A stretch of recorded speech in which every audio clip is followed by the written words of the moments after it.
Agora, o capítulo 6 de Gênesis começa a narrar até o 9, o final do 9, toda a história do dilúvio.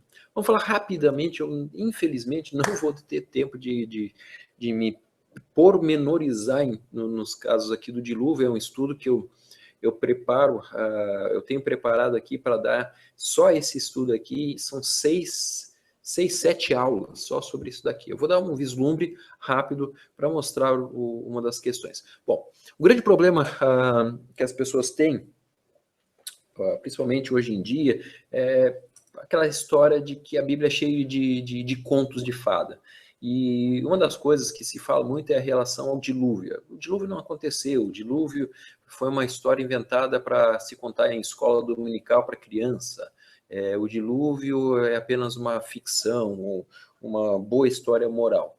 Mas o texto bíblico não nos autoriza a dizer esse tipo de coisa. Ele está afirmando com todas as letras que o dilúvio foi algo que aconteceu e na medida que aconteceu.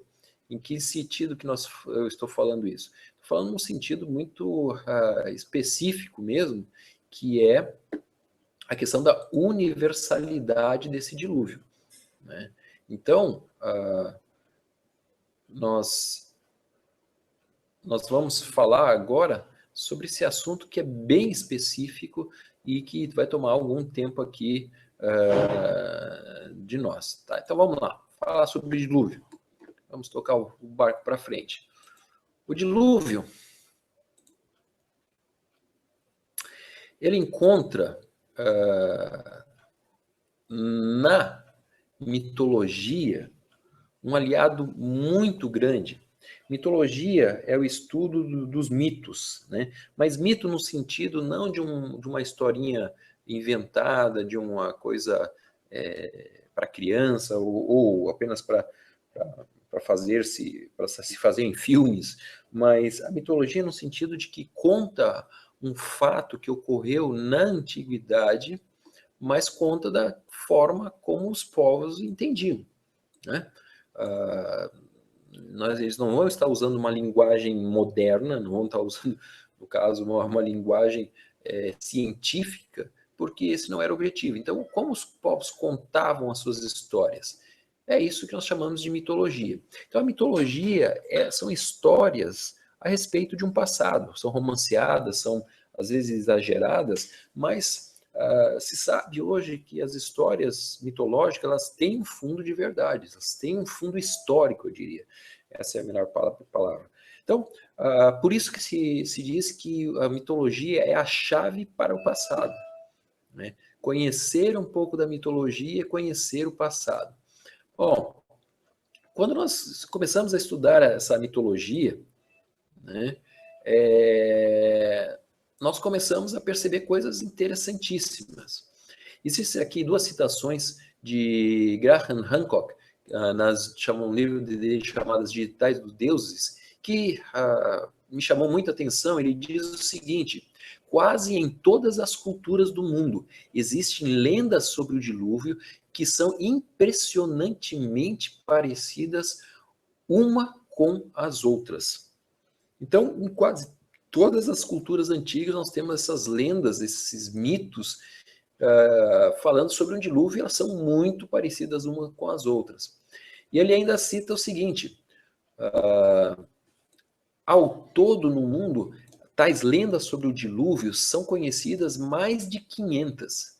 Pesquisando 86 delas, 20 asiáticas, 3 europeias, 7 africanas, 46 americanas e 10 da Austrália e Oceania, o Dr. Richard Andrew chegou à conclusão que 62 são completamente independentes das variáveis mesopotâmicas e hebraicas.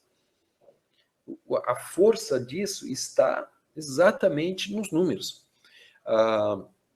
Um dos grandes estudiosos no final do século XIX, Fraser, ele começou a catalogar narrativas que tinham alguns paralelos com o texto bíblico. Ele não era cristão, muito pelo contrário, ele tinha uma posição muito, vamos assim dizer, liberal, muito ateia até, eu poderia dizer, mas ele escreveu um livro só sobre a mitologia, os contos do Antigo Testamento, folclore no Antigo Testamento, esse é o nome, folclore no Antigo Testamento, do Fraser, e lá ele catalogou 250 narrativas ao redor do mundo. Ele descreve essas narrativas, onde que foram encontradas, narrativas que contam histórias muito semelhantes ao dilúvio. E nós estamos falando do século XIX. Agora, já no século XX, aqui o Hancock, ele está me dando aqui 500 contos. Dobrou. E hoje se sabe que isso se supera em muito. Alguns antropólogos chegam a citar 10 mil narrativas ao redor do mundo inteiro, contando basicamente a mesma história. Né? Mas não vamos pegar os 10 mil, vamos ficar só com 500. Vamos ficar aí com o quê? 5% desses números aí. Dessas 500 aí, 86 delas, né, segundo esse doutor aí, 86 delas, o doutor chegou à conclusão que 62 são completamente independentes das variáveis mesopotâmicas e hebraicas. Ou seja, não tem nada a ver com Enuma Elish, aliás, com Gilgamesh, não tem nada a ver com Atrahasis, não tem nada a ver com Gênesis. Eles estão completamente isolados geograficamente.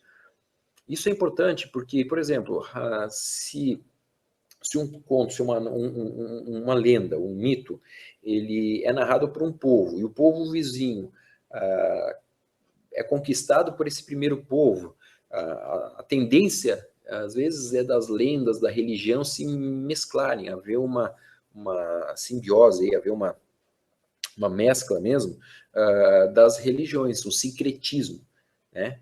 Uma crença que ela é colocada igual para todos. Então, tudo bem, um povo conquista o outro, e aí, por exemplo, alguns dizem, mas os mesopotâmios escreveram, os israelitas foram lá e copiaram, fizeram Ctrl+C, Ctrl+V. Mas tudo bem, digamos que isso fosse verdade, que era a grande acusação quando se encontrou as tábuas de Gilgamesh e de Atrahasis, que os judeus haviam copiado, feito um plágio. O problema é que povos da Oceania, de ilhas na Oceania, completamente isolados, narravam o mesmo tipo de história. Os povos aqui das Américas, né, tanto os maias quanto os incas, narravam os mesmos tipos de história. Povos isolados na África narravam essas histórias. Povos lá da Escandinávia narravam essas histórias. Então, quer dizer, precisou que houvesse, pelo menos, um início comum a todos os povos dessa narrativa. Né? E isso, a mitologia nos ajudou em muito, porque ela disse, não, é impossível, estatisticamente é impossível que essa história tenha sido inventada do nada. Né? Todo mundo inventando a mesma história, com o mesmo enredo, tudo igual, como assim? 500 ao redor do mundo? E olha só, eu fiz aqui um levantamento rápido de onde essas histórias estão acontecendo, e como vocês podem ver aí, eles estão espalhados pelo mundo inteiro. Nas Américas, na Europa, na Ásia, no Oriente Médio, na África, literalmente por todos os continentes, só não está na Antártida porque não havia povos na Antártida, porque em todos os lugares, de norte a sul, de leste a oeste, o dilúvio ele é narrado como fazendo parte realmente da história daquele povo ou da história da humanidade. E o enredo, ele é basicamente o mesmo. O enredo, ele fala de que os homens, eles de alguma forma irritaram os deuses. Nós temos que lembrar que esses povos são politeístas, né? Os homens irritaram os deuses se enfureceram e mandaram um dilúvio, mandaram uma chuva, uma enchente muito forte que cobriu toda a terra. Mas só que antes disso, um dos deuses ele resolve salvar uma família específica, e na maioria dos casos eles são salvos dentro de um barco, em outros casos são salvos dentro de uma caverna, são salvos dentro de um tronco de árvore, não importa como que eles estão sendo salvos, mas o enredo é o mesmo. As famílias estão sendo salvas. Às vezes o número varia de 2 a 8. O texto bíblico nos diz 8. Os incas, por exemplo, nos dão que houve apenas um casal que se salvou. Mas também não é uma dificuldade nenhuma de entender isso, né? Porque poderíamos dizer somente Noé e sua esposa, porque ele é o patriarca da família, não está pensando nos filhos. Enfim, o enredo é o mesmo. No Egito, na Palestina, pelos sumérios, tribos africanas, incas, maias, astecas, indígenas da América do Norte, escandinavos, celtas, gregos, o pessoal lá da Índia, os chineses, no Japão, nas ilhas do Pacífico, todos esses lugares narrando uma história do dilúvio. E isso só foi possível a partir do século XIX, com o desenvolvimento da etnologia, da antropologia, onde as pessoas foram a campo para buscar informação. Peraí, mas como que o seu povo diz que o ser humano veio a existir? Como que isso e como aquilo? E eles começaram a fazer essa catalogação e descobriram que os povos têm as mesmas histórias. Coincidência, né? Tudo igual, né?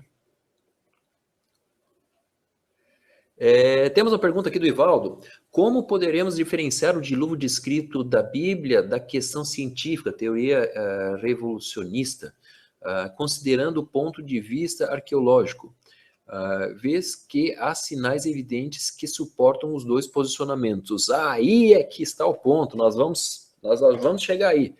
Por isso que eu disse, isso aqui é uma matéria que é apaixonante, mas leva 6 aulas que eu estou condensando em poucos segundos aqui, né?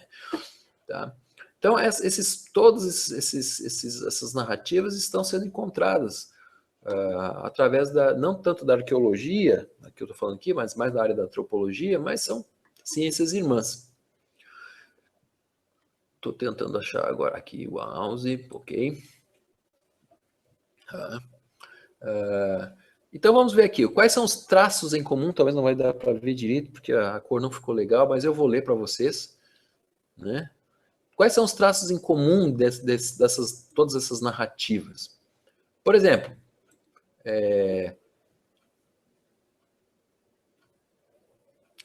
ao desagrado dos deuses em relação aos homens. Os homens enfureceram os deuses. Depois há um julgamento por parte da divindade, resolve acabar com tudo. Um homem, um casal, uma família, é diferente do restante e recebe misericórdia da divindade. Aí é feita uma construção de um barco, ou eles são colocados dentro de uma árvore, uma caverna, numa montanha. O dilúvio vem e destrói toda a terra, animais são salvos, pássaros são enviados, né? Aí varia de corvo, pomba, sabiá, sei lá, são vários pássaros, como a gente vê no texto bíblico, que primeiro foi lançado o corvo e depois uma pomba. Esses textos também falam de pássaros. Às vezes não vão concordar com o pássaro, mas de qualquer forma era pássaro, voou. A ideia é essa. Sacrifícios são oferecidos após o dilúvio numa montanha. Nessas narrativas nos traz. Então, várias coisas que estão acontecendo que são muito, muito, muito, muito parecidos com o texto bíblico.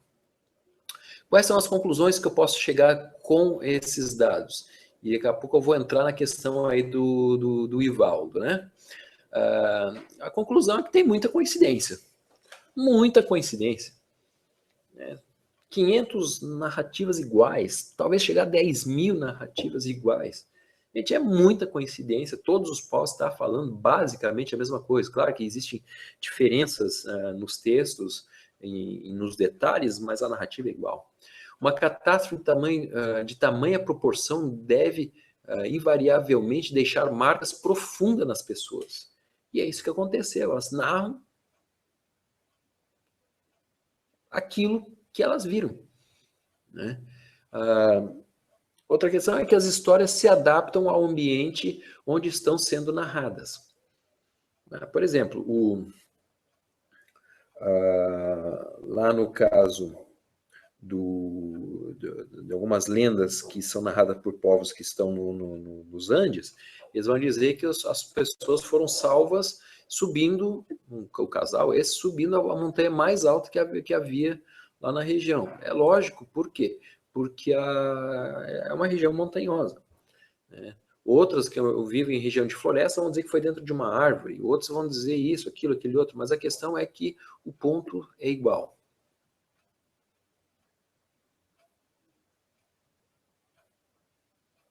Ok, mais uma pergunta aqui da Marisa. Mas a única família a ficar não foi a de Noé? E só depois da Torre de Babel o povo se espalhou? Aí é que está, Marisa. Vamos entender a questão. Sim, o texto, em todos os textos, dizem a mesma coisa, que houve uma só família. A questão não é que houveram várias famílias, houve uma só família. Mas depois que essa família de Noé e dos seus filhos, Cão, Sem e Jafé, eles não ficam com o pai eternamente. Eles começam a se separar, eles vão buscar as terras. E conforme eles vão se afastando vamos dizer, do epicentro, de onde a história aconteceu, as histórias vão se modificando. Por isso que você vê, quanto mais longe da região da Mesopotâmia, onde aconteceu, onde eles ficaram lá, onde que houve a repopulação da região, onde que a arca encalhou, no Ararat, né? Quanto mais longe do Ararat, vamos assim dizer, mais as histórias vão estar distorcidas, porque conforme as pessoas vão se afastando, né, é a história do telefone sem fio. Né? As histórias vão tendo algumas modificações e adaptações. Né? Adaptações ao local onde elas estão. Às vezes, por exemplo, se num local não existe corvo, por exemplo, né? Como é que aquelas pessoas iriam contar a história de Noé lançando o primeiro pássaro que ele lança é um corvo, mas se não tem corvo, como é que ela vai explicar? Ela, em vez de usar corvo, ela usou, sei lá, urubu, ou usou um condor, né? Usou algum tipo de pássaro que eles conheciam, entendeu? Então essas distorções, elas são naturais, mas todas com a mesma fonte, todas vindo ali da família de Noé. Mas conforme elas vão se espalhando, a coisa vai perdendo a sua fonte. A história do telefone sem fio. Quando a gente era criança, a gente brincava disso, né? E essa é a ideia que nós estamos vendo aqui, tá? Vamos tocar para frente. Vamos tocar para frente.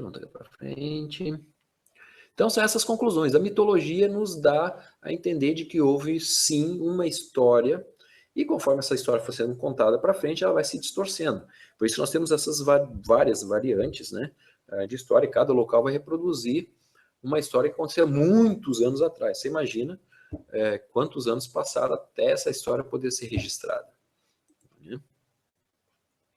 Agora, vamos entrar rapidamente aqui na questão das evidências de campo de que houve um dilúvio. Acho que seria mais ou menos isso, Ivaldo, que você está me propondo aqui, né?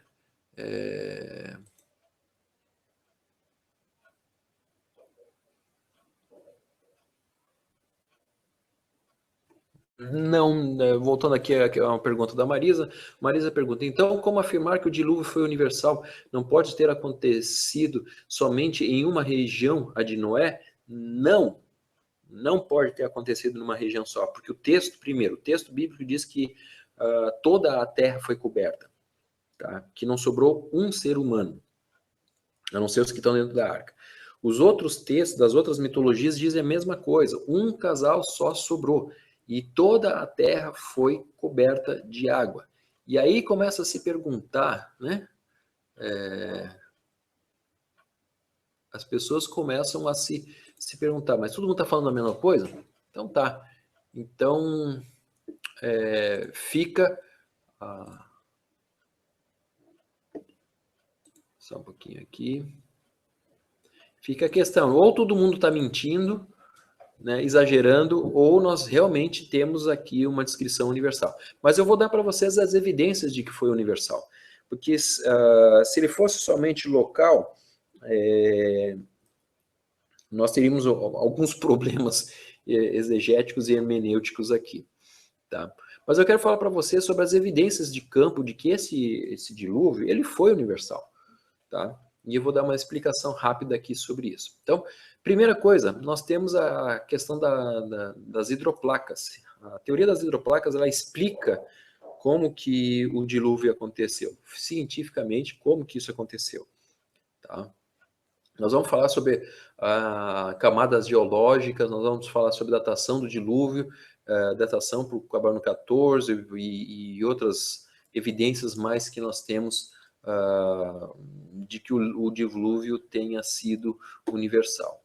Tá? Eu vou dar para vocês aqui, como eu falei, é um curso que dura quase 2 meses, mas vamos tentar resumir a coisa. Primeiro ponto, bom, o primeiro grande ponto é a questão dos mamutes. Você já ouviu falar dos mamutes? Pois é, os mamutes. Você quem assistiu a Era do Gelo, né? Tinha lá a história dos mamutes. E os mamutes é um grande problema, um problemaço em relação ao não dilúvio universal. Já vou explicar aí para você por quê, tá bom? Vamos lá. Vamos tocar. Todo mundo já viu um mamute? Bom, aí está um mamute, a figura de um mamute, né? Que é um pouquinho maior, é bem maior do que um elefante, muito parecido com um elefante, mas não é um elefante, é um mamute mesmo. Em 2007, 2008, eu fiz uma viagem a uma região chamada Salekhard, que fica no Círculo Polar Ártico, e Salekhard é conhecida como a terra dos mamutes, porque nessa região, que é enorme, foram encontrados vários mamutes, e um deles, o mais bem preservado,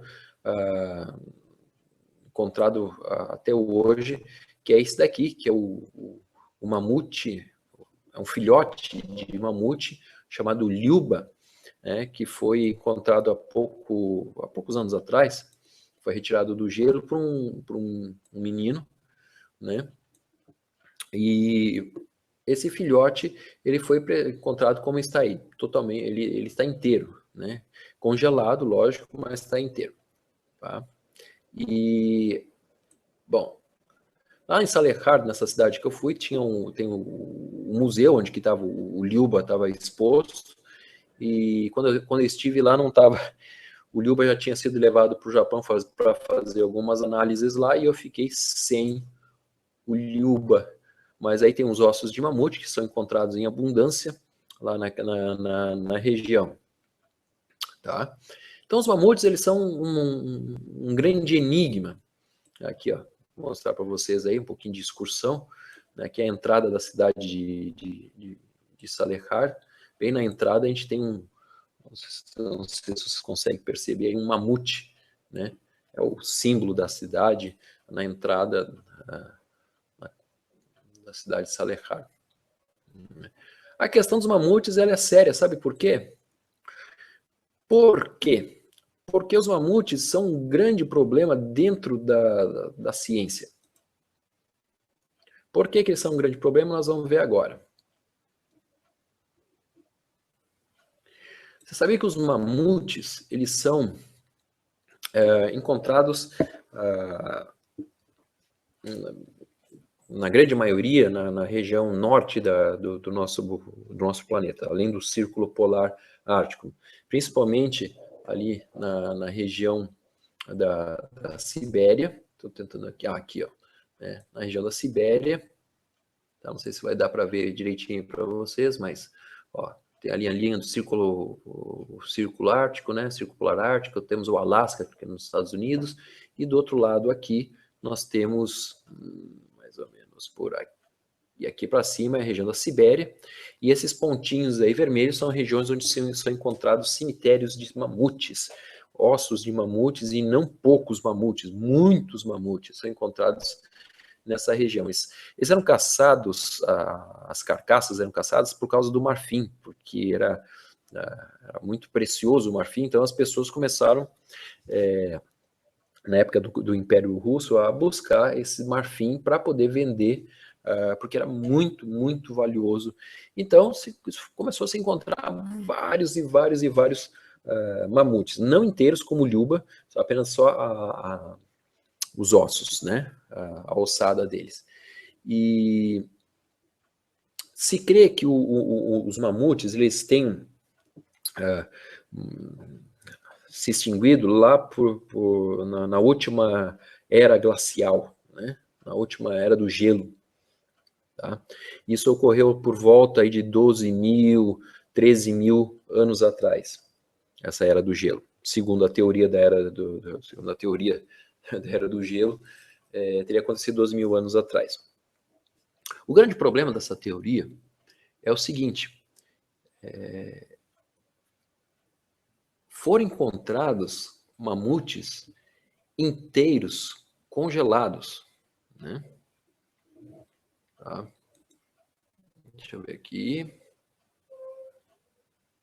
Não, isso aqui não, isso aqui é depois. Isso aqui é depois. Não vou passar isso aqui para vocês, não. Vamos pro aqui. Deixa eu achar aqui só um pouquinho, povo. Deixa eu ver o que está escrito aqui.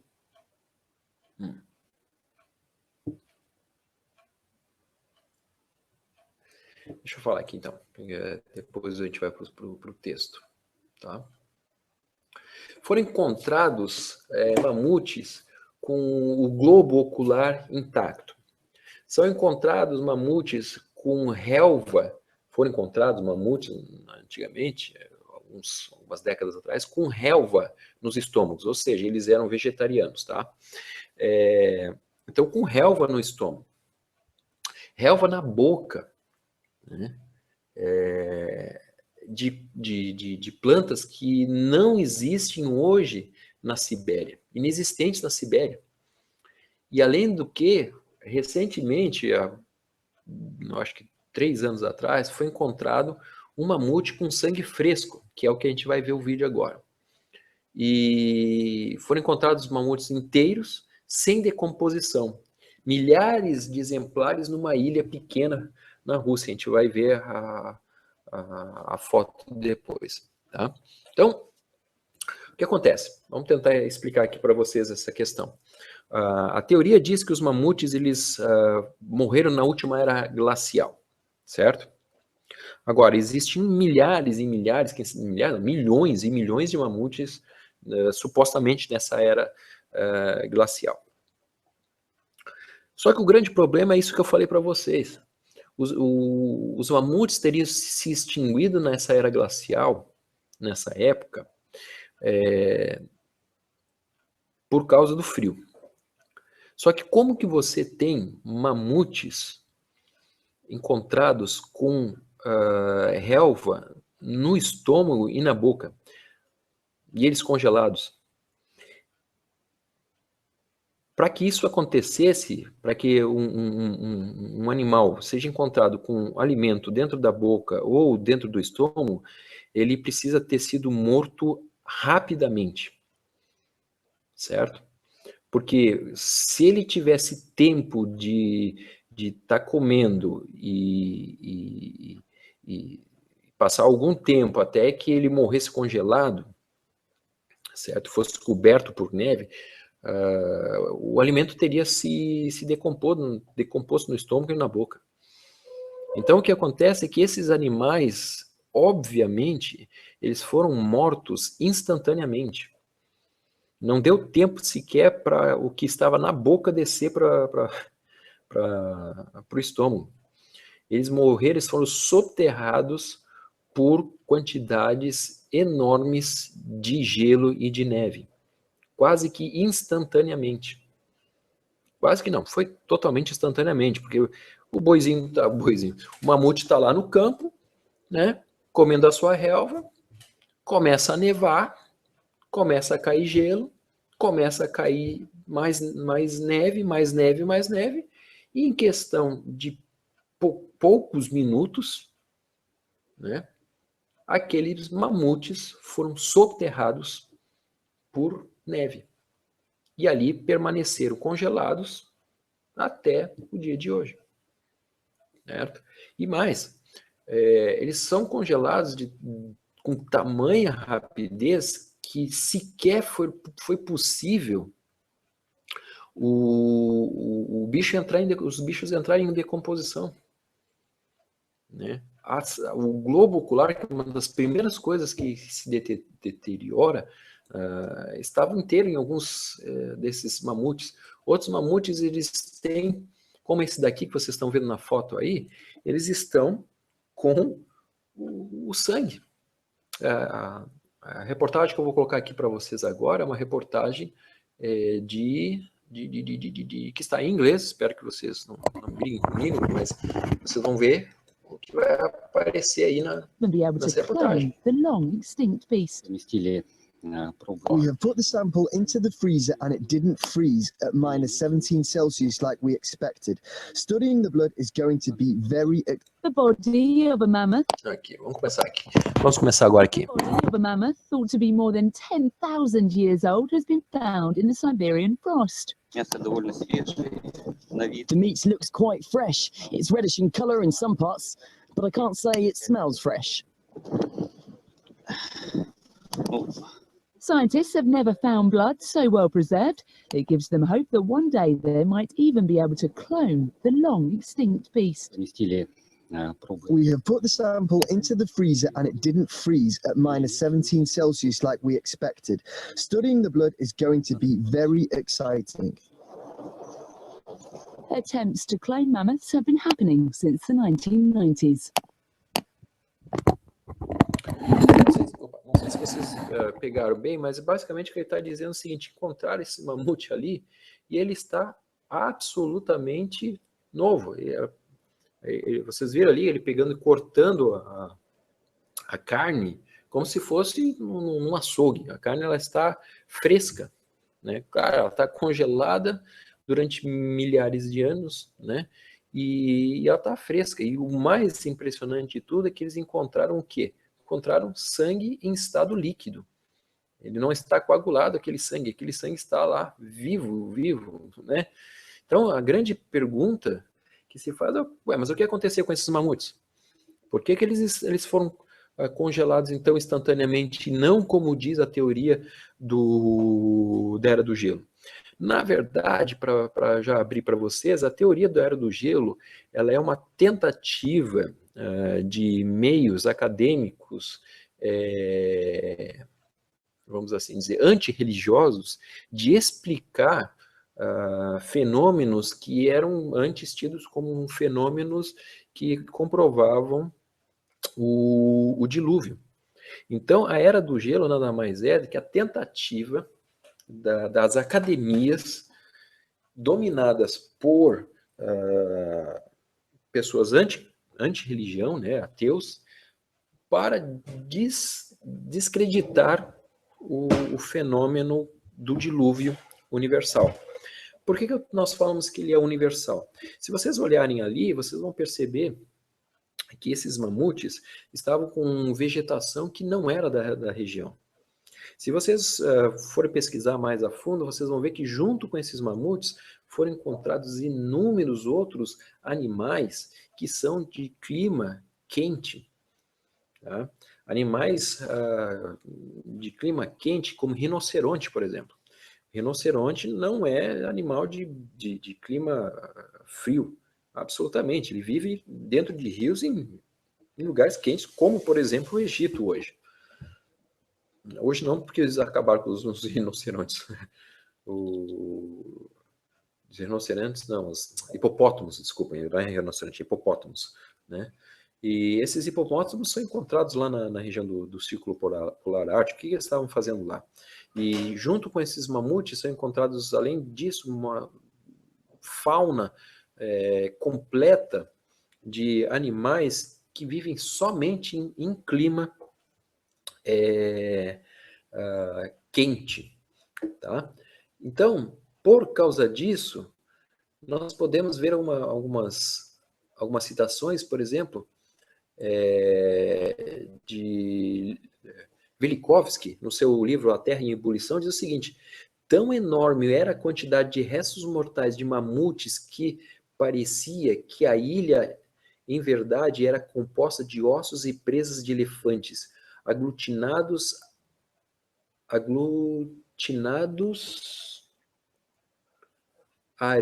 na areia enregelada, né? É o testemunho de Lyakov, do século XVIII, quando ele esteve numa ilha que nós vamos ver agora. Vocês vão ver a foto dessa ilha. Então, é uma quantidade enorme de presas desses mamutes.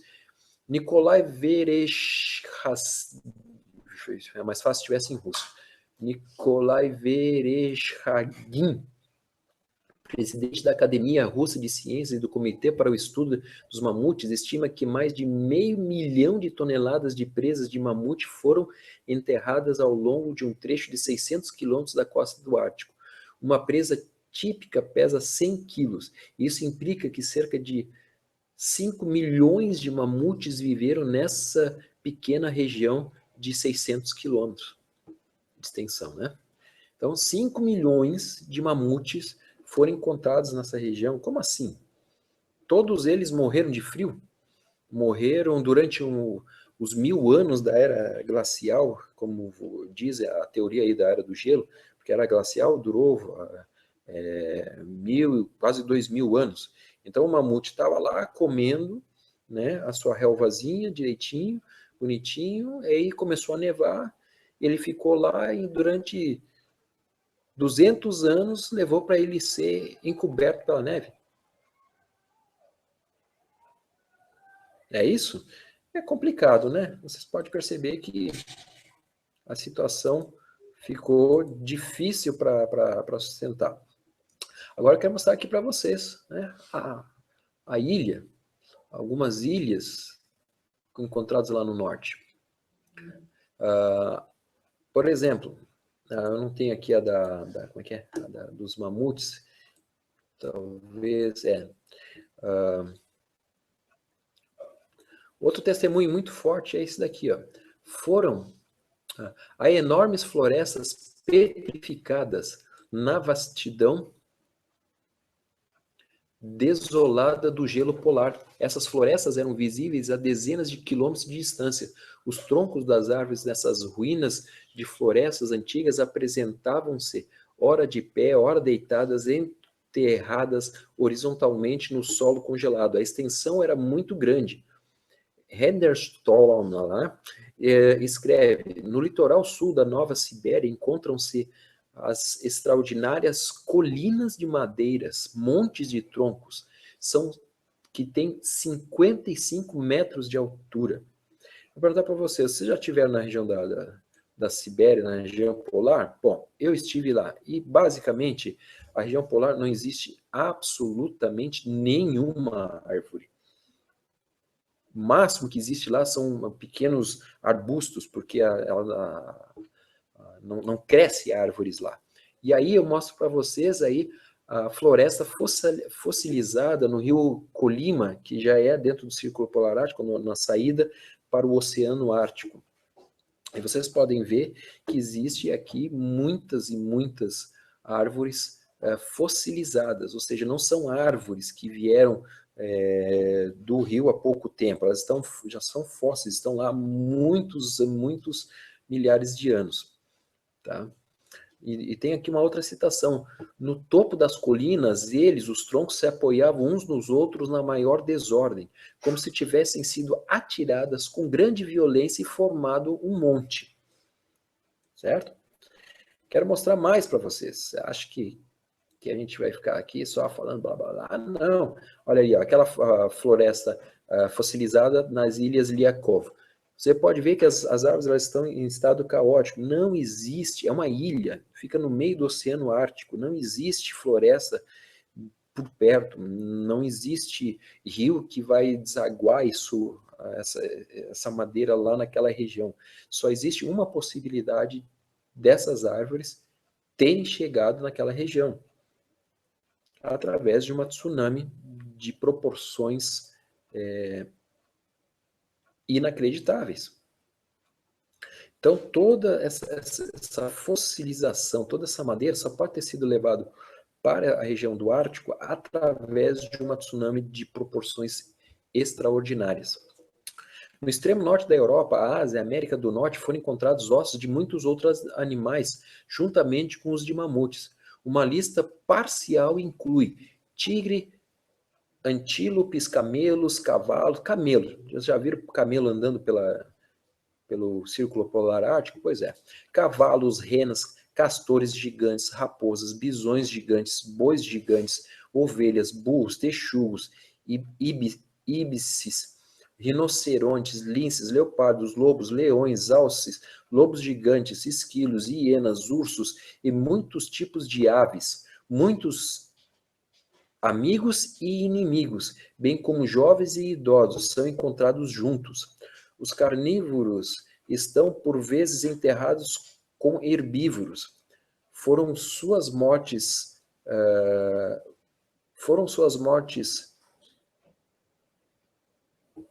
relacionadas, ou seja, eles morreram ao mesmo tempo para estarem juntos, enterrados juntos. Então, é uma quantidade muito grande de animais espalhados por todo o norte do nosso planeta e animais que não são da região. Como que eles chegaram lá? Por que que eles chegaram lá? Como que as carcaças deles estão depositadas em ordem completamente desordenada, em ordem desordenada, né?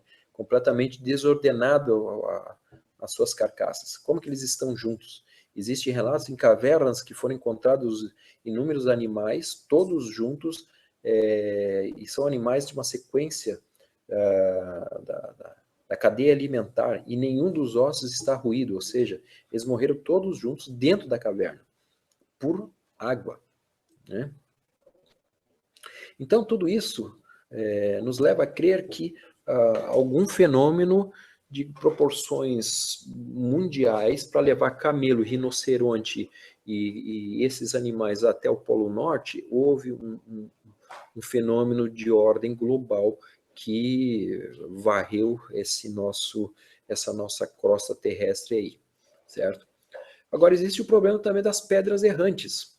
O grande problema das pedras errantes. O que é uma pedra errante? Bom, pedra errante é o seguinte: você está no meio de uma planície, no meio de um nada, né, um campo aberto, e de repente você vê lá no meio daquele campo aberto uma pedra de algumas ou muitas toneladas. Né, muitas toneladas. Como que aquela pedra foi parar lá? Quem levou aquela pedra para lá? Se ela está isolada, não existe nenhuma outra pedra igual a ela naquele local. E não são pedras pequenas, são pedras absolutamente inacreditáveis. Como que aquelas pedras estão naquelas vastidões, por exemplo, do norte da Europa, no meio da Europa e tudo mais. Eu quero ver aqui, deixa eu ver se eu tenho, não é, pois é, eu pulei aqui. Só para mostrar para vocês, vou tentar puxar aqui, né?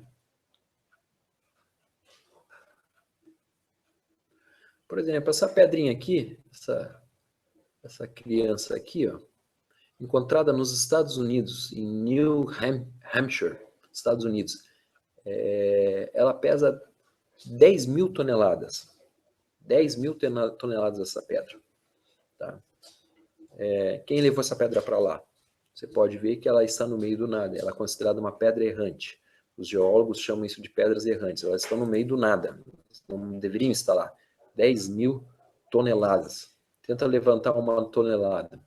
Agora, existem outras pedras interessantes, como essa encontrada aqui no Parque Nacional na Califórnia, nos Estados Unidos. Ela está em cima de uma montanha, está equilibrada, e essa pedra está em cima da montanha e ela não é procedente do local. A análise mostra que ela não é dali. Então, como que uma pedra foi parar em cima de uma montanha?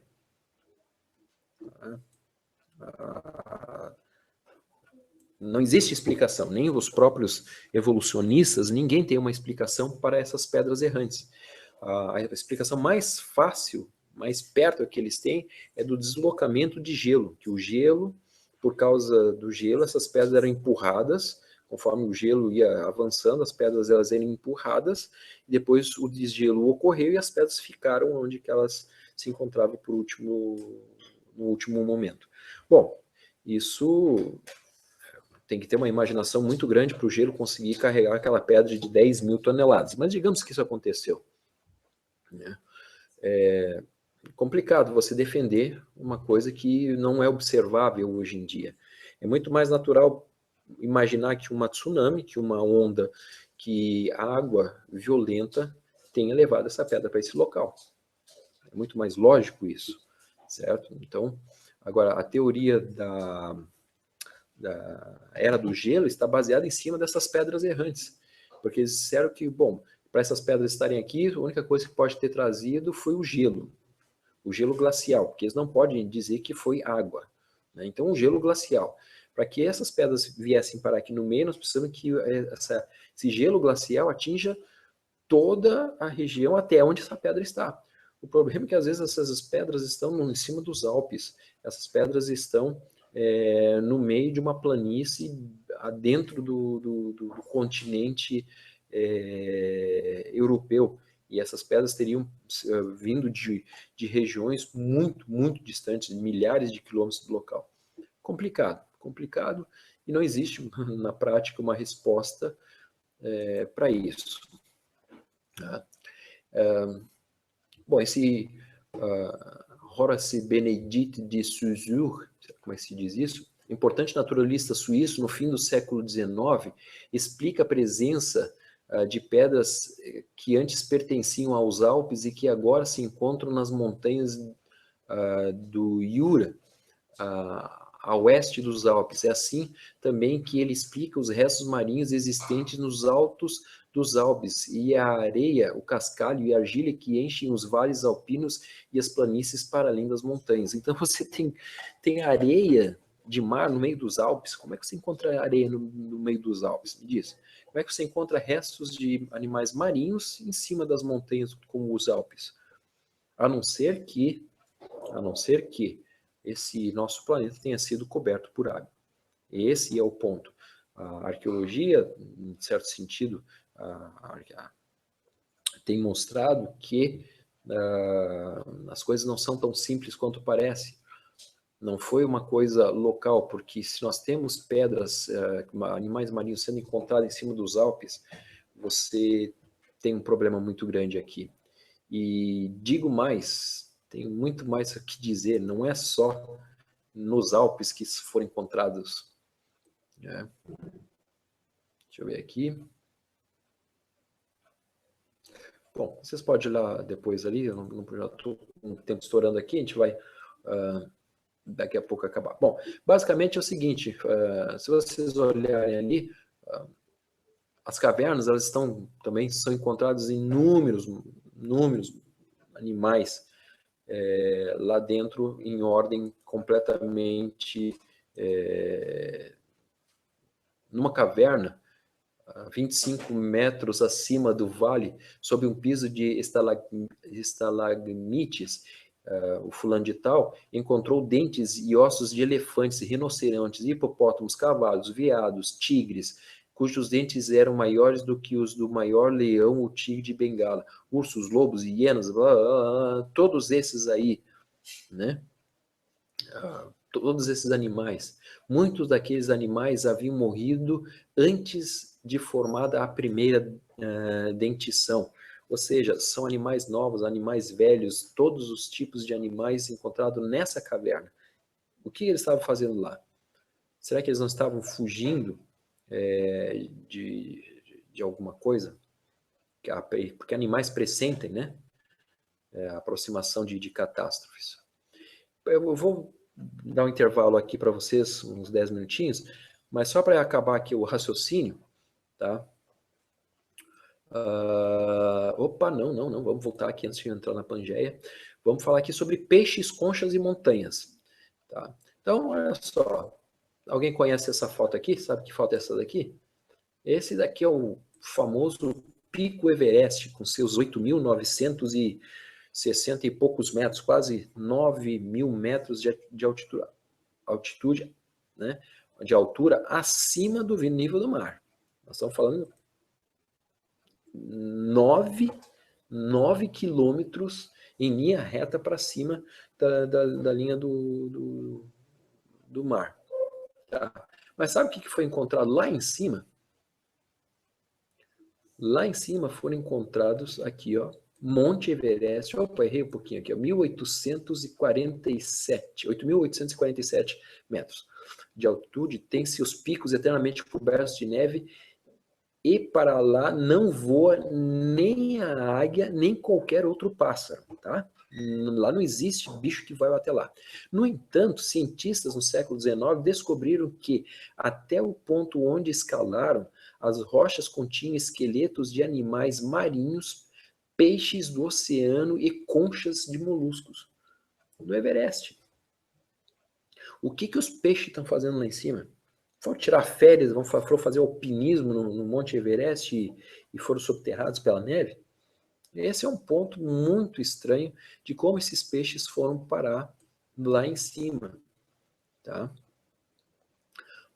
Existe um outro monte onde foram encontrados também, aqui vocês podem ver, peixes sepultados no sedimento de calcário quando houve aí algum fenômeno. Alguns exemplares chegaram mesmo a se conservar vestígios da cor sob a pele, o que nos dá a certeza de que foram soterrados antes que começasse a decomposição de suas partes macias. Os peixes estão inteiros lá, não perdeu-se nada nesse peixe. Tá? Pode, quem sabe até mesmo comer esses peixes agora. Outro que eu tenho lá no meu blog, que vocês, eu falei semana passada, é um artigo falando sobre baleias e tubarões nos Andes. Você sabia que lá em cima, nos Andes, foram encontradas baleias? Então, a baleia foi tirar um tempo de descanso e foi fazer um trabalho lá nos Andes. Tubarões, a maior baleia do mundo foi encontrada lá em cima nos Andes.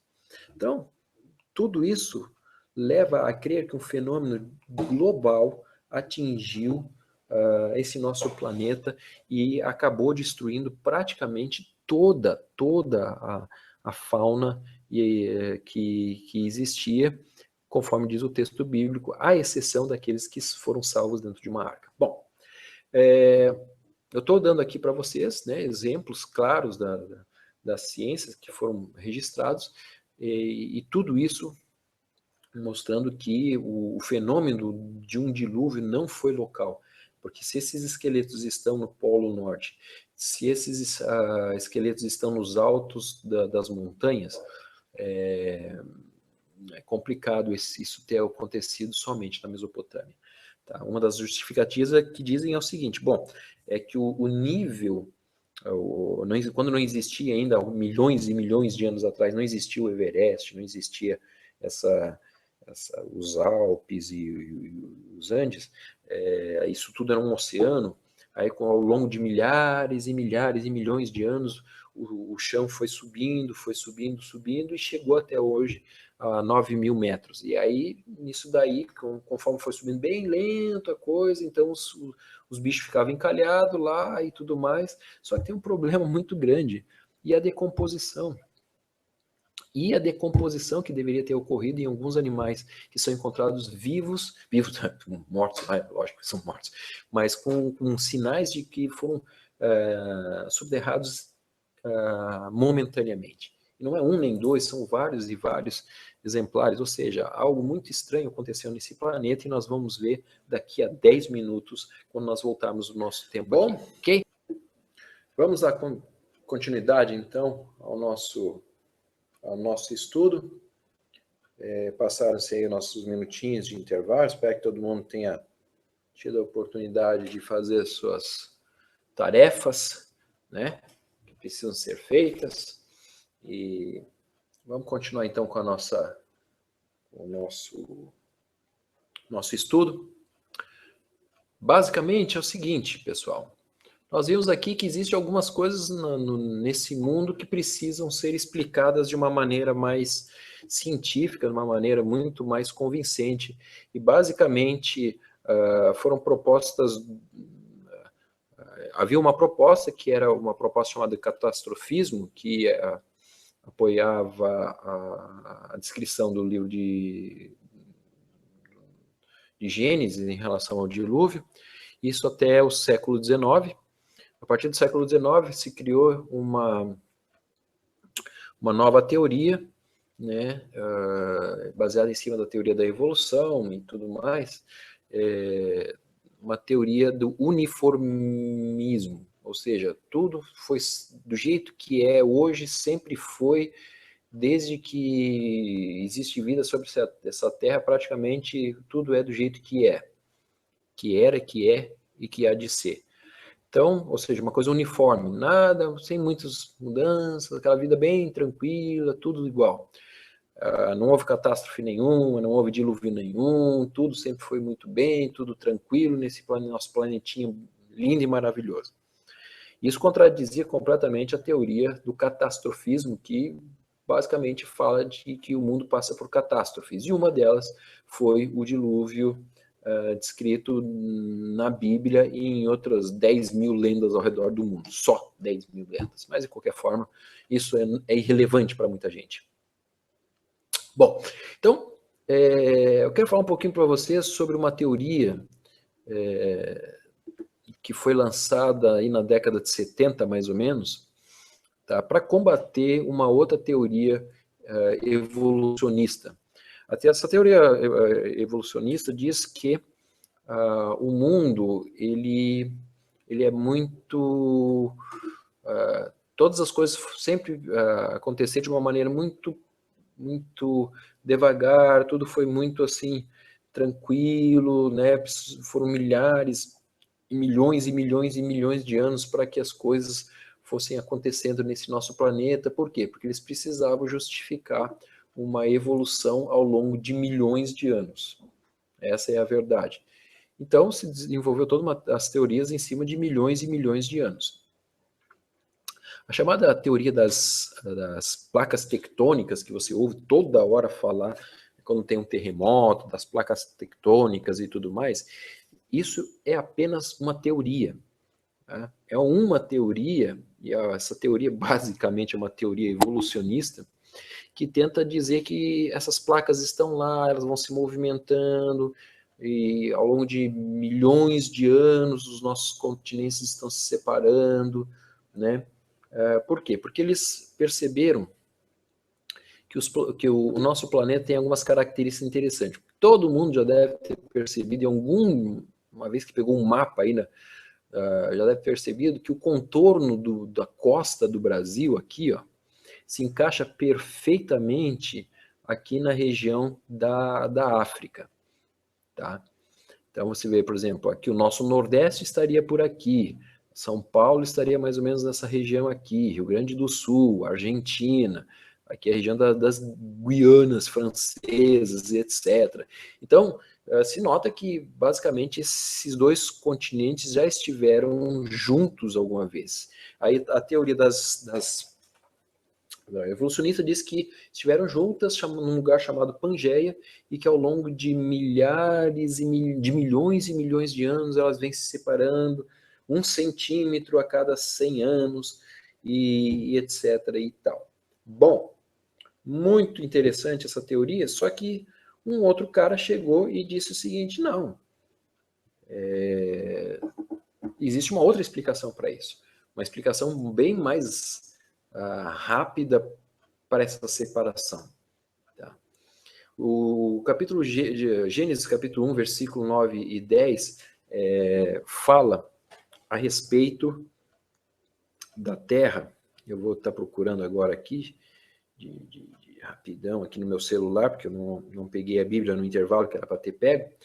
Então, o versículo 9 diz assim, e disse Deus, ajuntem-se num só lugar as águas que estão debaixo do céu, e apareça a parte seca. E assim foi. A parte seca, Deus chamou terra, e chamou mares ao conjunto das águas. E Deus viu que ficou bom. Resumindo, existia uma porção seca e uma porção molhada, uma porção de água, uma porção de terra, que é o que os geólogos dizem, que existia uma Pangeia. A Pangeia era esse aglomerado de terra, parte seca, e o resto era água. Então o texto bíblico ele é muito claro, não está dizendo que as partes secas, diz que as partes de águas, não está dizendo a parte seca, Deus chamou de terra, e a parte de água chamou mares. Então, se eu fosse trocar em outros nomes, por nomes mais modernos, e chamou Deus a parte seca Pangeia. Pronto, porque a Pangeia é essa ideia de que o mundo na antiguidade, aí vai depender de quanto tempo, né? Ele era um só, tá? Era mais ou menos isso daí, ó, era uma massa de terra, né? Seca e daí que vem os outros, por exemplo, a Antártida, a Austrália, a Índia, a África, América do Sul, América do Norte, Europa, a China e toda essa região aí, né? Tudo unificado. Tá? E aí o pessoal da evolução, os evolucionistas vão dizer que isso aí foi milhões e milhões de anos para se separar. E aí eles criaram uma teoria chamada das placas tectônicas para explicar isso. Bom, eu vou pular isso daqui, vamos direto para o que interessa. Agora eu vou passar para vocês a teoria das hidroplacas. As hidroplacas, o cara vai comentar aí, vocês vão ver que ela tenta mostrar de uma outra perspectiva, uma outra forma de explicar como que os continentes estão separados. Então, presta bem atenção, um minutinho, é bem pequeno o vídeo, mas vale a pena.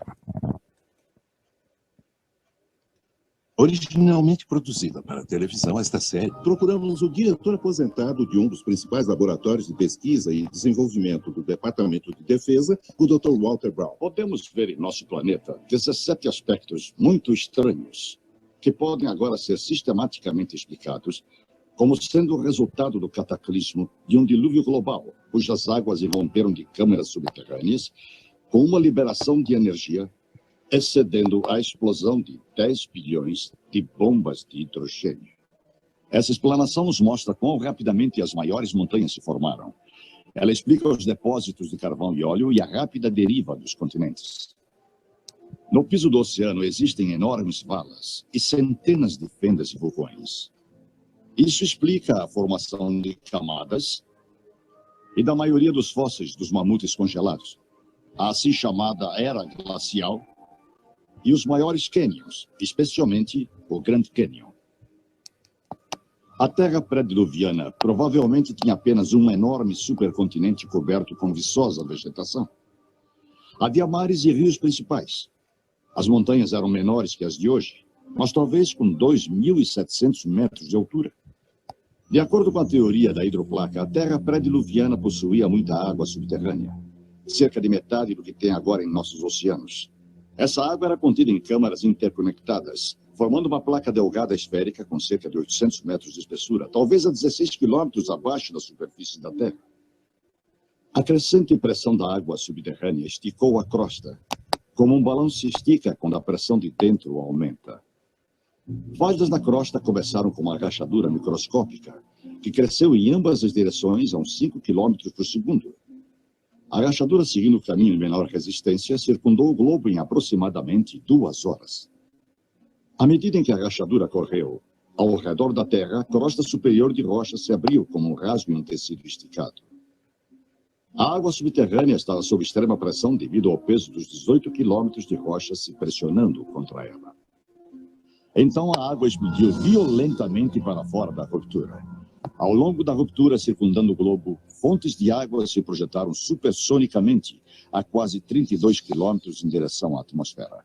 O borrifo dessa enorme fonte produziu chuvas torrenciais, como a Terra jamais havia experimentado antes ou depois. A Bíblia afirma que todas as fontes das profundezas jorraram em um dia. E ela descreve esses eventos de 5.000 anos atrás, que agora podemos ligar cientificamente. Parte da água se projeta acima da fria atmosfera, se converte em cristais de gelo, produz grandes pedaços de gelo enterrando, sufocando e imediatamente congelando qualquer animal, inclusive os mamutes da Sibéria e do Alasca. As fontes de alta pressão provocaram erosões na rocha em ambos os lados da rachadura, produzindo volumes enormes de sedimentos provenientes dessa água enlameada na terra toda. Esses sedimentos aprisionaram e enterraram plantas e animais, formando o registro fóssil. Essa erosão ampliou a fenda. A largura ficou tão grande que a rocha comprimida abaixo da câmara subterrânea se projetou para cima, fazendo nascer a cadeia mesoceânica que envolve a Terra, como a costura de uma bola de beisebol. As placas continentais, as hidroplacas, ainda com água abaixo delas, deslizaram morro abaixo, se afastando da ascendente cadeia atlântica. Depois das placas continentais, em lenta aceleração, terem alcançado a velocidade de 72 km por hora, encontraram resistências, se comprimiram e enrugaram. A porção de hidroplaca que enrugou para baixo formou as fossas oceânicas e as que enrugaram para cima formaram as montanhas. É por isso que as maiores cadeias de montanhas são paralelas às cadeias oceânicas, das quais deslizaram. As hidroplacas, ao deslizarem das cadeias oceânicas, abriram bacias oceânicas muito profundas, para dentro das quais as águas do dilúvio se retraíram. Nos continentes, cada depressão ou bacia ficou com água até a borda, produzindo lagos pós-diluvianos. A demonstração da maciça catástrofe mundial da antiguidade, que acabaram de testemunhar, apoia a história bíblica do dilúvio em todos os detalhes.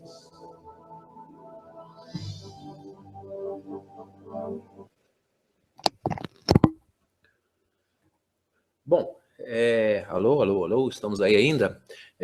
Lógico que não dá para a gente, em 3, 4 minutos do vídeo, expor tudo que os detalhes disso daqui. Mas, basicamente, por isso que eu comecei com vocês falando sobre os mamutes, por isso que eu comecei falando para vocês sobre as conchas lá em cima do Everest, por isso que eu já falei para vocês de várias coisas que, na verdade, nos mostram, através dos registros geológicos, de que isso aconteceu de uma forma muito forte nesse nosso planetinha aqui. A coisa não foi simplesmente uma chuva, como diz um especialista nessa área, a chuva foi só o detalhe da coisa, porque o que aconteceu nesse planeta foi uma coisa tão catastrófica, tão destruidora, que arrasou com 95% das espécies de vegetais e de animais, né? Então, foi algo absolutamente sem proporções, e logicamente não se repete mais, mas toda a fauna, 95% da fauna se perde, ou seja, só se salvou realmente que entrou lá dentro, e o que não entrou lá dentro não teve jeito de se salvar. E você vê os fósseis, você vê as pedras, você vê a crista mesoceânica cortando todos as profundezas dos oceanos. Enfim, tudo mostra que o dilúvio foi uma catástrofe mundial.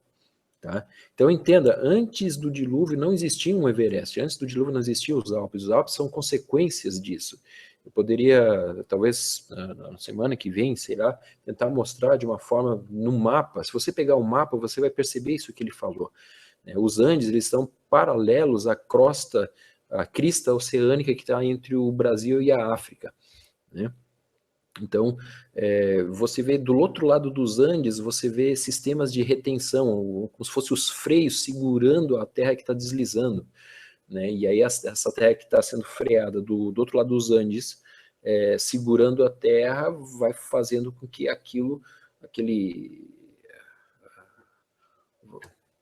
aquela crosta que está subindo aquela crosta que está vindo, você tem um freio aqui, né? Há uma oposição. E a coisa está deslizando para cá, o que vai acontecer? A própria inércia vai fazer com que vá subir a terra. E isso vai criar, por exemplo, as rochosas até os Andes aqui no sul, da América do Sul. Isso é só para ter uma ideia de como que a força foi catastrófica e tudo veio se destruindo, né? E aí você vê o Himalaia, você vê os Alpes, você vê tudo acontecendo aí, ou seja, e agora você imagine o tamanho das ondas que isso não gerou ao redor do mundo inteiro, né? Foram ondas enormes, porque você tem um mundo se rachando ao meio, é uma laranja, uma maçã se rachando, entendeu? Então a coisa foi muito, muito feia. A chuva foi só o detalhe da coisa, né? E Então, essas ondas são as responsáveis, provavelmente, ou praticamente na certeza que nós temos, de levar todas aquelas árvores para o meio do Oceano Ártico. São responsáveis por levar esses animais para o Ártico também, rinocerontes, camelos, hienas, animais de lugares quentes, que são mortos pela água, mas são levados pela tsunami. E quando essa tsunami ela volta, quando as águas elas recuam novamente, os detritos ficam encalhados nas ilhas. Né? Muita coisa, logicamente, que voltou e lá ficou debaixo d'água, mas quando a tsunami passou e ela volta, ela vai deixando os detritos, né? E as carcaças. E os bichos que não tiveram oportunidade, como os mamutes, muitos deles foram enterrados momentaneamente. Ali o vídeo não mostra toda a teoria das hidroplacas, mas há um borrifamento, como ele diz, de gelo sobre todo o planeta, porque quando essa água sobe a 32 quilômetros de altitude, numa velocidade hipersônica, o que acontece? Ele não tem tempo de congelar, ele vira cristal de gelo e ele desce. Quando ele chegar lá em cima e perder a força, ele vai descer e cair sobre esses animais momentaneamente. Então, era um lindo dia de sol, o mamute comendo a grama verde e começou a nevar do nada. E dali a pouco, tudo estava coberto de neve, né? Tudo estava coberto por neve, por gelo, e veio a tsunami, passou por cima de tudo e etc. Então, por isso que o dilúvio ele não é uma impossibilidade, muito pelo contrário, hoje é a única maneira de você explicar algumas coisas que acontecem nesse nosso planeta que é observável. Por exemplo, não sei se vocês sabem, mas aqui, ó, metros de lama e entulhos encobriam e ainda encobrem algumas pirâmides no México. Seriam testemunhos de uma catástrofe global? Os arqueólogos dizem que elas foram enterradas pelos maias para proteger os locais sagrados da chegada dos espanhóis. Os caras enterraram as suas pirâmides com metros e metros de entulho. Não é areia, não é terra, é com entulho, né? E o problema maior, além do absurdo da teoria em si mesma, é que, segundo eles, algumas pirâmides levaram 300 anos para serem construídas, e o volume de entulho supera o próprio volume da pirâmide, ou seja, para encobrir a pirâmide, o cara teria que levar mais de 300 anos para cobrir toda a pirâmide. E eles enterraram em poucos dias, antes da chegada dos espanhóis. Então é uma contradição altamente contraditória e redundante que agora fui, né? Então vocês têm aqui, por exemplo, aqui você vê as pessoas, né, tirando ali as fotos, você vê aqui a parte da pirâmide, só o canto da pirâmide, e aqui ela coberta por entulho. E veja bem, não é terra, é barro misturado com pedra, misturado com outros materiais, né? Ou seja, foi realmente, como diz lá, entulho sendo jogado para tudo que é lado, as ondas avançando o continente adentro. Nós estamos falando do México, não estamos falando de um lugar que é plano, nós estamos falando de um lugar alto, né? Então isso também mostra que o dilúvio, alguma tsunami chegou a esse local. Bom, eu poderia mostrar para vocês exemplos nos Andes, mas eu quero fechar minha parte com isso. Sabia que existem ondas congeladas na Antártida? Pois é, meu amigo, minha amiga, meus camaradas, existem ondas congeladas na Antártida. E olha só, opa, vamos voltar. Essa onda aqui, por exemplo, ó, é uma fotografia, olha o tamanho da onda em comparação com esse cara aqui. Dá para perceber? Se você pode pegar na internet, tem fotos aí, né? Mas a onda de algumas dezenas de metros, pelo menos. Tá? Olha lá, a onda de novo, o cara ali, né? E a onda em comparação. Tudo bem, você vai dizer, mas é uma onda, né? No Havaí tem ondas gigantes também.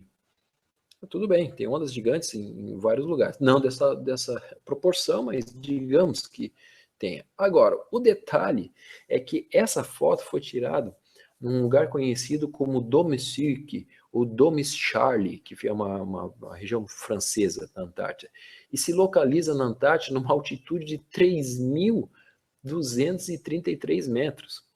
Então eu pergunto, que onda é essa que consegue chegar a 3.000 e tralalá, 3.233 metros a onda, e mais, né, e mais ainda o volume que ela está ali, algumas centenas de metros. Que onda é essa?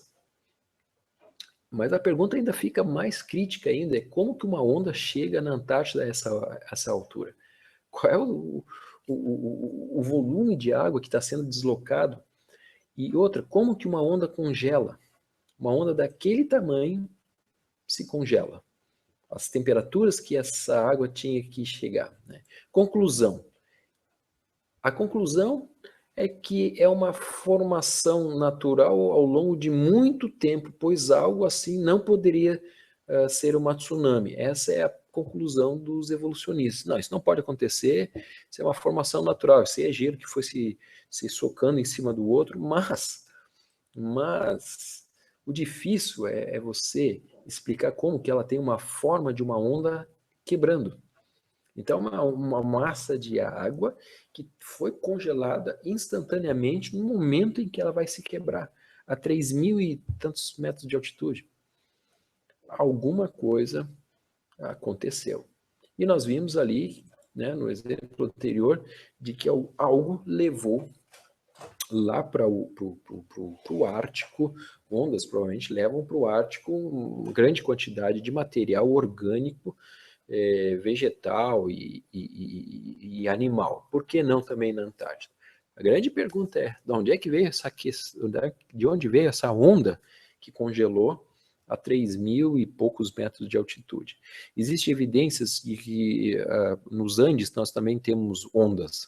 Quando você olha os Andes pelo lado, por exemplo, do deserto deserto do Peru, né, do outro lado da Cordilheira dos Andes, você percebe nitidamente que ali houve um escoamento de toda a região, ou seja, uma onda, ou ondas, né, várias ondas chegam até a região ali dos Andes, no Peru, e atravessam toda aquela região, e depois, quando aquela região, como a gente falou, sobe, as águas elas vão escoar para algum lugar, né? E elas escoam em direção ao que seria hoje o Oceano Pacífico. Tá?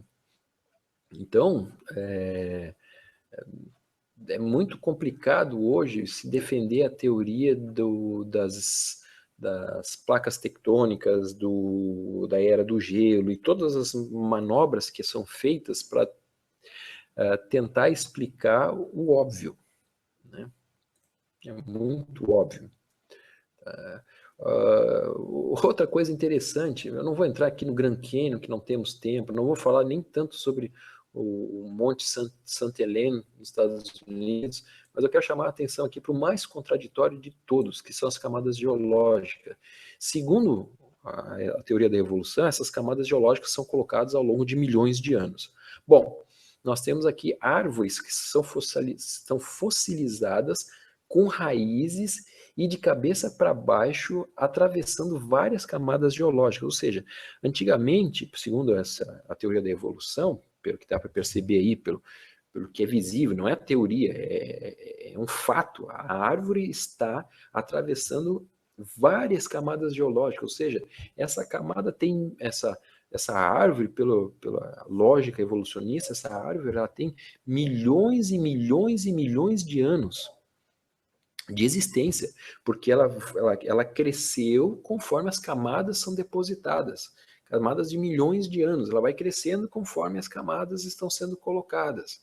Então essa árvore que está aí no meio dessas camadas aí tem milhões e milhões e milhões e milhões de anos. Mas não só isso, antigamente pelo que pode se ver aí, as árvores, elas começavam, elas cresciam a partir dos galhos, aí os galhos iam desenvolvendo os troncos, e os troncos lá em cima desenvolviam raízes. As árvores nasciam de cabeça para baixo, pelo que os evolucionistas estão dizendo. Porque as árvores aí estão de cabeça para baixo. Como que uma árvore está de cabeça para baixo no meio de milhões de anos de camadas geológicas? Conclusão que se chega, simples, as camadas geológicas elas foram depositadas repentinamente. Essa árvore, simplesmente, ela é uma árvore pré-diluviana que foi arremessada, ela ficou presa no meio de um monte de entulhos, e essas camadas são depositadas rapidamente após o dilúvio, como é de se esperar. Tá? Então, esse tipo de reprodução de camadas geológicas hoje pode ser feita dentro de um laboratório em questão de dias. O que os cientistas dizem que levou milhões e milhões e milhões de anos, porque aí você não, segundo eles, aí você não tem como comprovar isso, você tem que acreditar nisso, porque não tem como você fazer um experimento de milhões de anos. O que eles dizem que foi milhões de anos, que não conseguem comprovar, hoje, em laboratório, isso já foi repetido e foi demonstrado cientificamente que isso aqui acontece em poucos dias. E aí, meu amigo, como é que você fica? Em outras palavras, toda a geologia, todas as ciências, elas são baseadas em cima de ideologias evolucionistas que os caras querem que nós acreditemos. E aí é muito complicado, porque não tem como você defender essas teorias quando você vai a campo. As evidências são claras. É como eu falei na outra aula, em arqueologia, assim, o cara está lá, tem um corpo, tem uma arma, né? Tem todos os indícios, mas se chega à conclusão de que o cara estava andando na rua e ele foi acertado por um revólver que foi atirado através de uma catapulta do outro lado do bairro e caiu em cima da cabeça dele, e ao cair na cabeça dele, ele cai no chão, a arma, ela também vai cair no chão, no que ela cai no chão, ela dispara e acerta exatamente a cabeça do camarada. Então, qual é a probabilidade disso e qual é a probabilidade que alguém tenha matado ele ou que ele tenha se suicidado? Entendeu? Então, existem as evidências, existe tudo aí. A única questão é que não se quer, porque se o dilúvio foi verdadeiro, aí meu amigo, teriam que se explicar, muita gente teria que se explicar diante da Bíblia, diante de Deus e diante das suas heresias particulares, heresias que eles colocaram para o mundo inteiro, mentiras que foram feitas ao longo de centenas de anos, de um século e meio. Né? Tá? Então, as camadas geológicas é a maior furada que existe. Bom, eu sei que todo mundo já cansou, todo mundo já enjoou dessa aula aqui. Não estou querendo dizer que essa aula foi ruim, mas de qualquer forma, para alguns talvez isso tenha sido um pouco maçante. Eu quero então acabar aqui com um pouco de bom humor com vocês, né? Então, tem na internet, né? Tá lá os dinossauros em cima da montanha, olhando para a arca e dizendo um para o outro: putz, aquilo era hoje? Pô, marcamos lá, tal, mas era hoje, pô, perdi. Ou seja, esses aí dançaram, né? Então essa daqui, ó. Tem o dinossauro evangelista, né? Vou deixar aí. O dinossauro gritando lá: em verdade vos digo, eis que virá um dilúvio e todos perecerão, pois todos são pecadores. Aí os outros dinossauros: babaca, sai daí, ô crente, né? Quando Deus chegou para Noé, disse Deus a Noé: faça um backup que eu vou formatar tudo. Noé, ó, pega aí, faça o backup, porque vamos formatar isso que foi feito aí. O problema é que muita gente não faz, né? Depois vocês podem ver mais outras aqui também. Deixa eu ver essa daqui. Como morreram os dinossauros? Depois que os dinossauros acabaram com a comida no planeta, eles começaram a cavar bem fundo para tentar achar comida. Infelizmente, eles ficaram presos em seus buracos e é por isso que hoje achamos seus esqueletos enterrados debaixo da terra. Porque eles estão debaixo da terra, como é que eles foram parar lá? Né? A não ser que tenham sido enterrados por uma tsunami repentina. Né? E aí ficam outras questões, pessoal. Por exemplo, a gente poderia falar aqui só sobre essas questões aqui que eu nem toquei no assunto ainda. Por exemplo, o sal. Da onde que vem o sal que está sobre a Terra? Por que o Lago Titicaca é salgado? A 4.000 e poucos metros de altitude. O único lago é essa altitude, um lago salgado. Existe uma cidade nos Estados Unidos, Salt Lake City, a cidade do Lago Salgado, fica às margens de um lago salgado, também a uma altitude razoável. Né? Outra pergunta que ninguém quer responder, e ninguém sabe responder, é petróleo. Da onde que vem o petróleo? Da onde que vem o petróleo? Esse é um problema que nenhum evolucionista consegue responder, porque diz que é de decomposição de material orgânico. Tudo bem que seja de decomposição de material orgânico, mas todo esse material orgânico lá debaixo da Terra, como que aquilo foi parar lá? Em altas profundidades. Né? Fósseis. Como e onde encontrá-los? Se você for ver, os fósseis sempre se encontram mais ou menos nos mesmos lugares, perto de regiões onde que a teoria das hidroplacas diz que eles deveriam ser encontrados, não onde os evolucionistas dizem que eles deveriam ser encontrados. Dilúvio, apenas uma chuvinha de 40 dias? Eu acho que a gente já viu que não, né? Qual é a relação entre a devastação no Peru e México com o dilúvio? Por que os fósseis são abundantes justamente onde deveriam ser, segundo o catastrofismo? E milhares de outras perguntas que nós poderíamos fazer para esse pessoal, que eu respondo ao longo de 6 dias, ou eu tento responder ao longo de 6 dias no curso que eu dou. Né?